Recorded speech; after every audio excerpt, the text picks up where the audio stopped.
Hey guys, welcome back to my channel. Today we're going to be talking about how to draw technical flats by hand.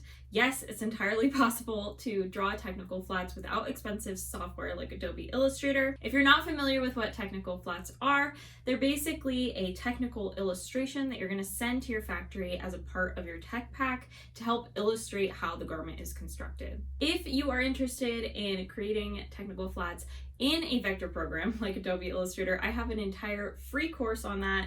You don't have to use your email or anything. You can check that out on my YouTube channel. There's a playlist for it, or it'll be linked down below. There's also some blog posts that go along with it too, if you prefer to read instead of watch. Before there were vector programs, technical flats were drawn by hand and sent to the factory that way. So I think it's a really good way to get an understanding of technical flats, kind of the different elements that go into them, scale and proportion, especially if you haven't dove into vector programs like Illustrator and drawing technical flats that way. So I think it's a great way to get started, and it's also a really affordable way to still get technical flats that are accurate and professional to your factory without having to spend a ton of money on Adobe Creative Suite or another vector program. So what we are going to need for this tutorial is some graph paper. The only graph paper I had was 4 squares per inch. I prefer 8 squares per inch, or you can use the Tech Flat template that is on my website. You'll also need a ruler, a hard ruler, and then some, like a felt tip marker. It doesn't really matter what brand. I'll kind of show you these, or you can use something that's similar. Pencil, eraser, and then also if you have any like curved templates, like these are from landscape design that I stole from my mom. But if you have any of these kind of like little templates, those are great to have too. Or I'll show you guys how to use some things that you already have to create some really great curves. Okay guys, so as I said, this graph paper is 4 squares per inch versus 8 squares per inch, which is what I prefer. This is what 8 squares per inch looks like. And the reason for that is because 1 square should equal 1 inch. So on this, 1 square equals 1 inch. So we'll just have to do a slightly bit of a different calculation. I draw in proportional scale versus 1/8 scale. I have a tutorial on that I will link if you want to read about the difference between those two. But having a basic understanding of your garment measurements will help you in determining your proportions and scale and stuff like that. So we want to at least take into consideration maybe like the chest width or something like that, so that we can get an idea of the proportion for our drawing.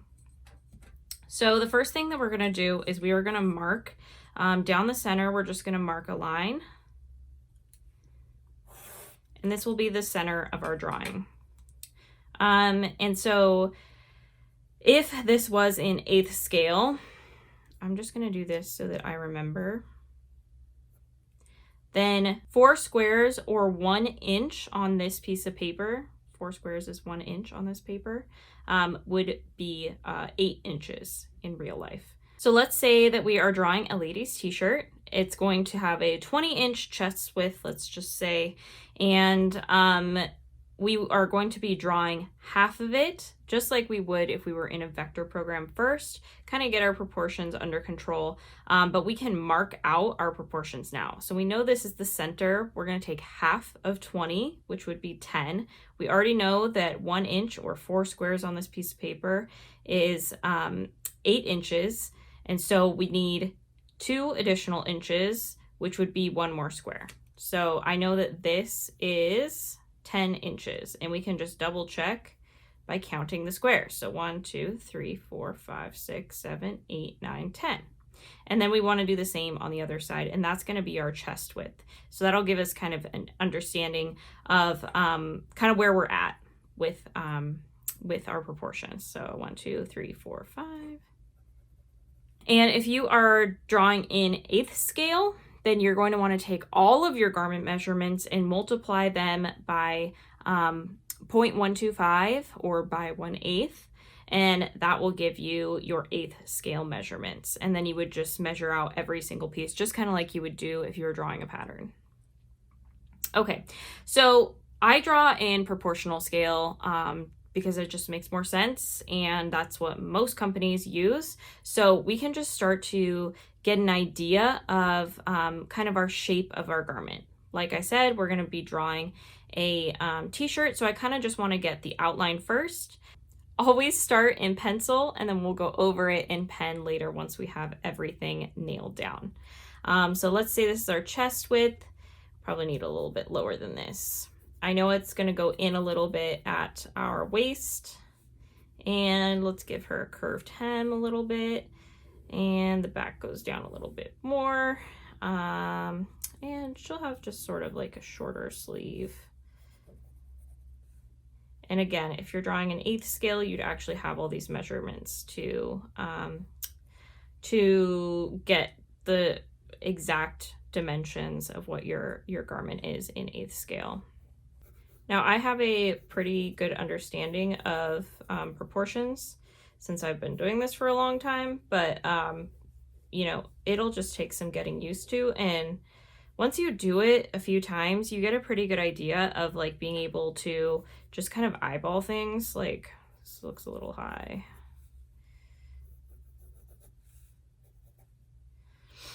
And then since we are drawing on paper and we are not using a vector program, there's several ways that we can reflect our drawing.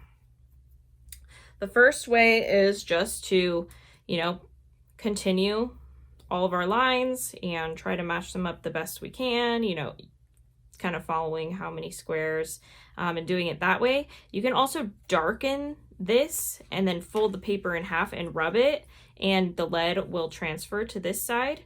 You could darken all of the marks and then trace it onto a new piece of paper by just flipping it over, you know, like drawing over it in something black and tracing over that way. So there's lots of different ways that you can easily transfer it from side to side. You could even put it, like just folded it in half and put it over a light and do it that way. I'm just going to, for the sake of this tutorial, just eyeball it because, you know, the purpose of this tutorial is just to show you guys that it is possible to get all of your details down on paper without having to use an Illustrator program.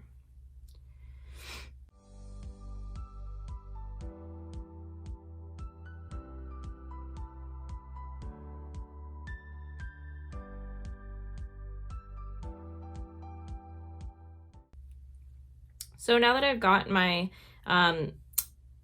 my drawing reflected, I can already tell that I'm not loving the proportions. She looks really, really wide and really, really short. So in order to address things like that, it's a little bit harder, obviously, than a vector program, but that's why we start in pencil.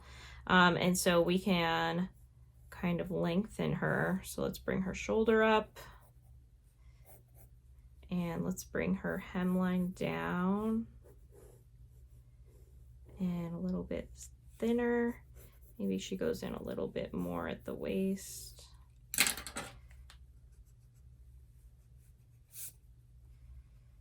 And just to kind of give a better, maybe even her neckline comes down a little bit. Right, and these are kind of all the same steps that we would take if we were drawing this in a vector program. It really isn't that much different. It just takes a little bit longer.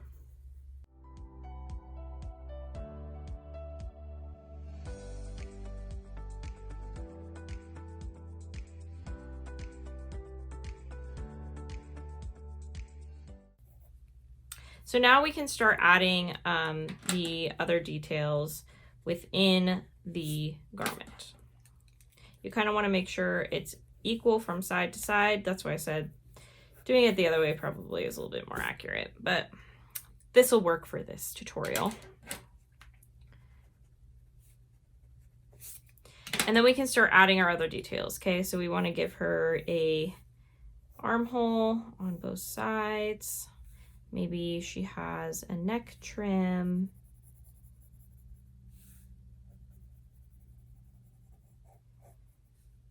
And neck trim back here.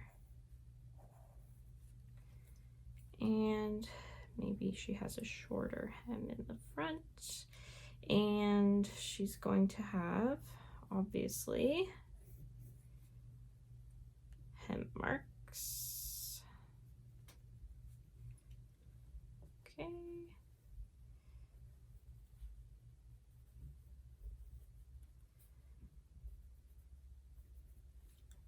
Okay, so I'm pretty happy with the details. I'm just going to go back through and double check that everything's even from side to side by kind of using some of the different points. And when you're doing this in reality, not just for a tutorial, you're going to want to make sure that you're doing this really, really accurately, just like if you were in a vector program.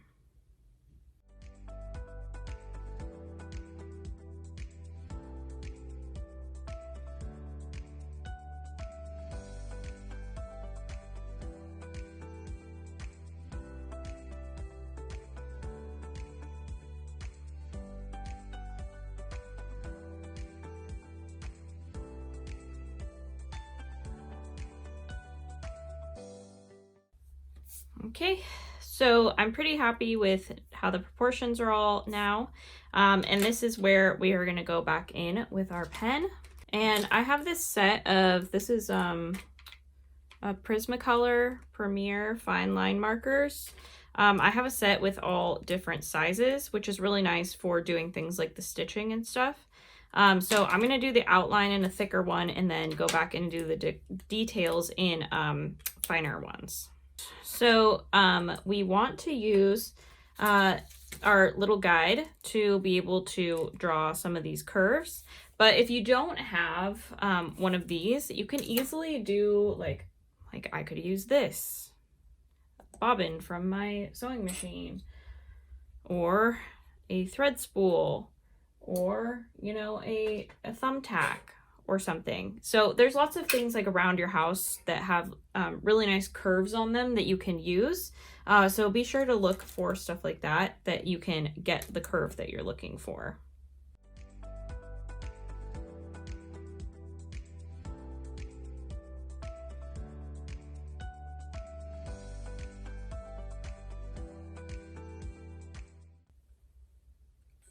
Right, and you're probably going to be a little bit more accurate than I'm being, but I'm just trying to show you guys this pretty quickly.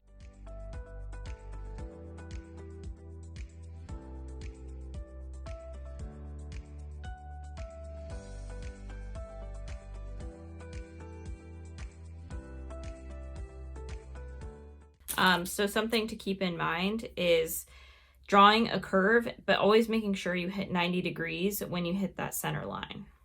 So let's try to freehand a curve.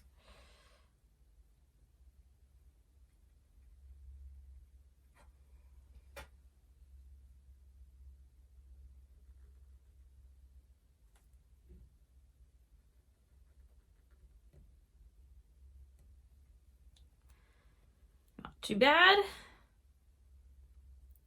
That's kind of the bad thing about having to do flats by hand, is that you can't you know, like Control-Delete and go back and fix something. You have to start completely over once you get to pen. So that's why I really encourage you to spend a lot of time when you're using the pencil to be able to make sure everything's perfect and you can trace over it really well. In some cases, you may even not want this background, the gridded background, so you can do it in pencil and then, you know, take a piece of printer paper and trace over it that way.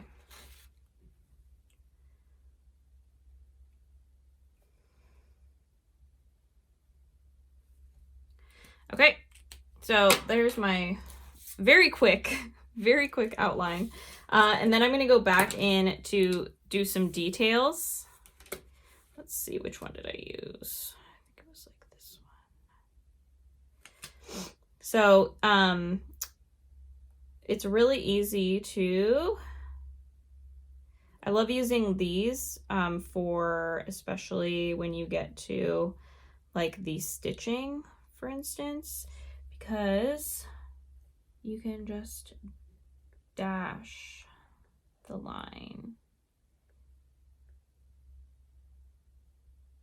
as you draw, see? So I'm not even gonna go through and do the whole thing, but you know, you're gonna put in all of your other lines, and then when you're done, all you have to do is go back through and erase your pencil lines to get your perfect drawing. Now, like I said, there's a lot of drawbacks to this. You can't use symbols and brushes and all sorts of that stuff, which you can use in Illustrator. But it is a great way to get an understanding of it and get some practice in before you invest in a vector program. And it can be a way for you to do this a little bit more affordable.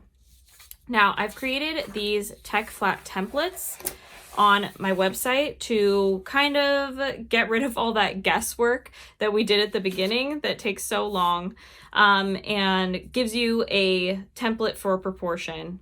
And so you can use these in several different ways. You can print them out like I have here. You can put them into something like Procreate and draw over them there and change the opacity and stuff, but they are provided as image files, and you could adjust the opacity in your image program if you wanted them even lighter than this. But I wanted to make sure that you guys could see what you were working with. And instead of having to do all that guesswork at the beginning, we can just use this as our proportion. We have our center line already here. I know this is the chest, the waist, and the hip. If I was drawing a jacket and I needed one of the arms up to show a detail or something like that, I have that ability here. I can see kind of where the neckline is. That gives me an idea of the curve. This gives me the idea of a curve if it has a hood. And this is a longer jacket silhouette. And if you're doing a t-shirt, we already know that we can kind of like, change it based on that. So we can just super quickly, draw in exactly what we want. Maybe we want it a little skinnier, maybe not quite as long. And that gives you way more flexibility in, creating your technical flats without having to put all of that time in like we did on this one. I mean, look at how far I already am compared to that. So this is really great. And then if you want to, send this to your factory or something like that, and you don't want the template in the back, like I said, you can just put a piece of printer paper over the top once you darken the lines and just trace over it. So these are really great for practice. Even if you have had a lot of practice, they're really great for just saving time, especially when you don't have a vector program to use. I'm using them all the time now that I created them in Procreate, because it's just a quick way for me to explore different designs and different colors and details and stuff like that, rather than using Adobe Illustrator, especially when I'm wanting to like draw on the couch or something like that. So these are a really great tool. They come in a pack with different templates for different types of styles, so you guys can check that out in the link down below. And if you enjoyed this tutorial, please like, subscribe, comment, and share, and I'll see you guys next time.